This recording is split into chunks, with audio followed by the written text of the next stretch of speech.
यह कथा तब की है जब माता सीता बाल्यावस्था में अपनी सहेलियों के साथ बगीचे में खेल रही थीं। वहीं बगीचे में एक तोता का जोड़ा पेड़ पर बैठा था। तोता का वह जोड़ा भगवान राम और माता सीता के बारे में बातें कह रहा था। उनकी बातों को सुनकर माता का ध्यान उन पर गया। मादा तोता बोल रही थी कि अयोध्या के राजकुमार राम काफी प्रतापी राजा होंगे। उनके साथ माता सीता का विवाह होगा। तोते के मुख से भावी पति का नाम सुनकर माता सीता अचंभित हो गई। उन्हें अपने बारे में और जानने की इच्छा जागृत हुई। इसलिए उन्होंने अपनी सखियों से कहकर दोनों पंछियों को पकड़ लिया। फिर उन दोनों को पुचकार कर पूछा कि भविष्य के बारे में इतना ज्ञान कहाँ से प्राप्त हुआ। तब पंछियों ने बताया कि इससे पहले हम महर्षि वाल्मीकि के आश्रम में रहते थे, जहाँ हर रोज राम और सीता के जीवन के बारे में बताया जाता है।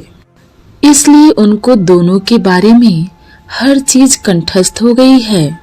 सीता जी ने पंछियों से कहा कि जिस जनक पुत्री सीता की तुम लोग बातें कर रहे हो वह मैं ही हूँ। मुझे मेरे और राम के बारे में और भी बातें जाननी है। तब नर तोता ने कहा कि हे सीता, आपका विवाह अयोध्या के राजा दशरथ के ज्येष्ठ पुत्र राम के साथ होगा और आपकी जोड़ी तीनों लोकों में सबसे अद्भुत होगी। सीता जी सवाल पूछती रहीं और दोनों तोता जवाब देते रहे। अंत में सीता जी ने कहा कि जब तक मेरा विवाह नहीं हो जाता तुम दोनों मेरे साथ महल में रहोगे। तुम दोनों को वहां सारी सुख सुविधाएं मिलेंगी। सीता जी की बात सुनकर तोता का जोड़ा घबरा गया। तब नर तोता ने कहा, हे जनक पुत्री, हम गगन के पंछी हैं, इसलिए पिंजरे में बंद रहकर हम जीवित नहीं रह पाएंगे, इसलिए हमको आजाद कर दीजिए। तोते ने इसके लिए बहुत याचना की। तब सीता जी ने नर तोते को छोड़ दिया, लेकिन मादा तोता को नहीं छोड़ा और कहा कि यह मेरे साथ रहेगी। तब नर तोता ने कहा कि मेरी पत्नी गर्भवती है, इसलिए ऐसे समय पर उसको जाने दें। हम दोनों एक दूसरे का वियोग सहन नहीं कर सकते, इसलिए आप मेरी पत्नी को जाने दें। लेकिन सीता जी ने उसकी एक न सुनी।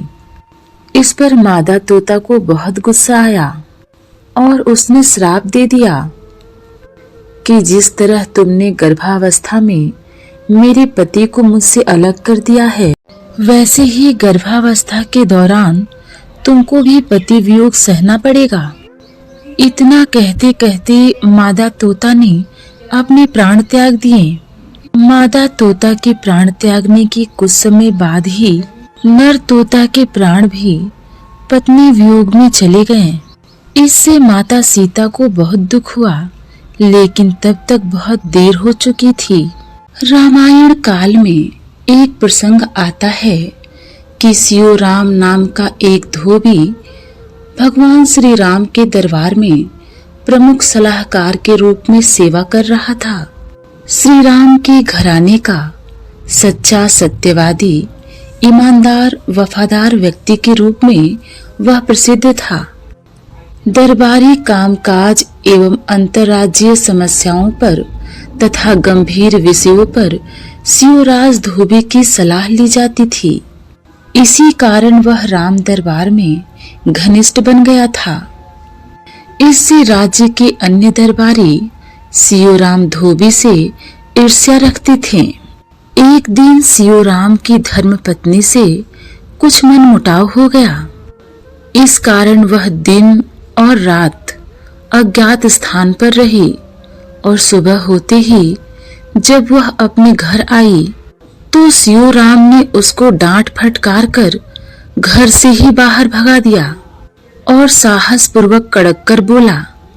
वह बोला कि मैं वह राम नहीं हूं जिन्होंने 6 माह तक रावण के घर रहने वाली सीता को अपने पास पुनः रख लिया। दुर्भाग्य से यह प्रसंग दुर्मुख नाम के एक प्रतिद्वंदी व्यक्ति ने सुन लिया और अच्छा सुअवसर पाकर इस घटना को श्री राम को विस्तार पूर्वक सुना दिया और सियो राम के प्रति श्री राम का मन खिन्न कर विचलित कर दिया। लेकिन सियो राम धोबी चरित्रवान कटु सत्यवादी होने के नाते साहस पूर्वक अपनी बात को श्री राम के सामने निडरता पूर्वक रख दी। श्री राम के गुप्तचरों ने उनसे कहा कि प्रजा में माता सीता की पवित्रता पर संदेह किया जा रहा है। इसी संदेह के कारण माता सीता को अग्नि परीक्षा भी देनी पड़ी। लेकिन इसके बाद भी माता सीता की पवित्रता पर सवाल उठाए जा रहे थे। तब प्रभु श्री राम को पिता दशरथ के द्वारा सिखाया गया राजधर्म याद आ गया, जिसमें राजा दशरथ ने कहा था कि एक राजा का अपना कुछ नहीं होता है, सब कुछ राज्य का हो जाता है। बल्कि आवश्यकता पड़ने पर यदि राजा को अपने राज्य और प्रजा के हित के लिए अपने स्त्री, संतान, मित्र, यहाँ तक कि प्राण भी त्यागने पड़े तो उसमें संकोच नहीं करना चाहिए, क्योंकि राज्य ही उसका मित्र है और राज्य ही उसका परिवार है। प्रजा की भलाई ही उसका सर्वोपरि धर्म है। इस कारण भगवान श्री राम ने अपने राजधर्म का पालन करते हुए माता सीता को छोड़ने का मन बना लिया। सीता जब गर्भवती थी तब उन्होंने एक दिन प्रभु राम को तपोवन घूमने की इच्छा व्यक्त की। श्री राम ने लक्ष्मण से कहा कि वे सीता को तपोवन में छोड़ आएं। लक्ष्मण ने तपोवन में पहुंचकर अत्यंत दुखी मन से सीता से कहा, माते, मैं आपको अब यहाँ से वापस नहीं ले जा सकता, क्योंकि यही आज्ञा। एक तोती का श्राप ही माता सीता का अपने पति श्री राम से बिछड़ने का कारण बना। इससे यह सिद्ध होता है कि कर्म के फल से कोई भी नहीं बच सकता, फिर चाहे वो भगवान राम हो या सीता। सभी को अपने कर्मों का फल भोगना ही पड़ता है। अंत में जब भगवान श्री राम अपने धाम को चले, उस समय उनके साथ अयोध्या के सभी पशु पक्षी, पेड़ पौधे, मनुष्य भी उनके साथ चल पड़े। उनमें सीता जी की निंदा करने वाला वह धोबी भी था। भगवान ने उस धोबी का हाथ अपने हाथ में पकड़ रखा था और उनको अपने साथ लिए चल रहे थे। जिसने भगवान को जाते देखा वे सब भगवान के साथ चल पड़े। कहते हैं कि वहां के पर्वत भी उनके साथ चल पड़े। सभी पशु पक्षी, पेड़ पौधे, पर्वत और मनुष्यों ने जब साकेत धाम में प्रवेश करना चाहा, तब साकेत का द्वार खुल गया। पर जैसे ही उस निंदनीय धोबी ने प्रवेश करना चाहा, वो द्वार बंद हो गया। साकेत द्वार ने भगवान से कहा, महाराज, आप भले ही इसका हाथ पकड़ लें, पर यह जगत जननी माता सीता की निंदा कर चुका है। इसका पाप इतना बड़ा है कि मैं इसे साकेत में प्रवेश की अनुमति नहीं दे सकता। जिस समय भगवान सबको साथ लिए साकेत की ओर जा रहे थे, उसी समय सभी देवी देवता भी आकाश मार्ग से देख रहे थे कि आखिर सीता माता की निंदा करने वाले पापी धोबी को भगवान कहाँ स्थान दिलाते हैं। भगवान ने द्वार बंद होते ही इधर उधर देखा तो ब्रह्मा जी ने सोचा कि कहीं भगवान इस पापी को मेरे ब्रह्मलोक में ही न भेज दें।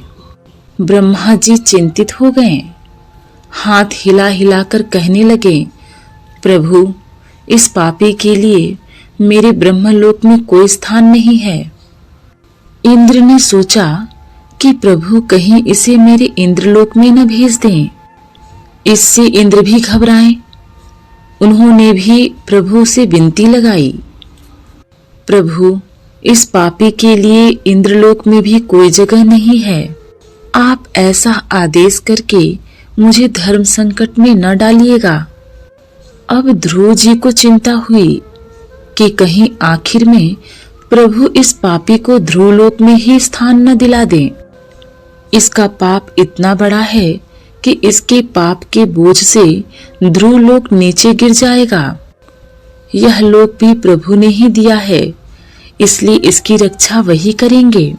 ऐसा विचार कर ध्रुव जी भी कहने लगे, प्रभु, आपने ही ध्रुवलोक प्रदान किया है।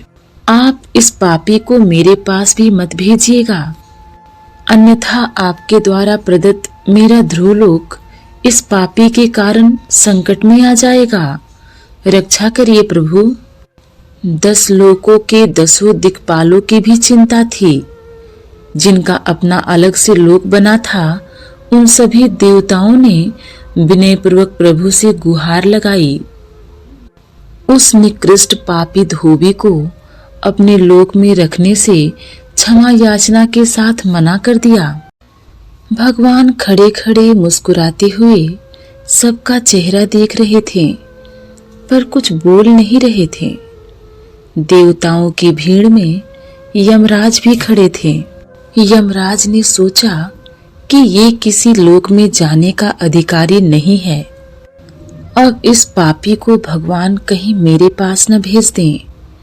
माता की निंदा करने वाले को किसी देवता ने स्थान नहीं दिया। यदि मेरे लोक में स्थान मिल गया तो देवताओं के बीच निंदा का कारण भी बन सकता हूँ। इसे यमपुरी में नहीं रखा जा सकता। यमराज जी घबराकर उतावली वाणी में बोले, महाराज, स्वामी, आपने जिसका हाथ थाम रखा है वह इतना बड़ा पापी है कि इसके लिए मेरी यमपुरी में भी कोई जगह नहीं है। अब धोबी को घबराहट होने लगी कि मेरी दुर्बुद्धि ने इतना निंदनीय कर्म करवा दिया कि यमराज भी मुझे नहीं रख सकते। अब तो मेरा जाने क्या हो। भगवान ने धोबी की घबराहट देखकर संकेत से कहा, तुम घबराओ मत, मैं अभी तुम्हारे लिए एक नए साकेत का निर्माण करता हूँ। तब भगवान ने उस धोबी के लिए एक अलग साकेत धाम बनाया। सिय निंदक अध ओध नसाए, लोक विशोक बनाई बसाए। ऐसा अनुभव होता है कि आज भी वह धोबी अकेला ही उस साकेत में पड़ा है, जहाँ कोई देवी देवता का वास नहीं है। न ही तो वह किसी को देख सकता है और न ही उसको कोई देख सकता है। इस तरह धोबी न घर का रहा न घाट का।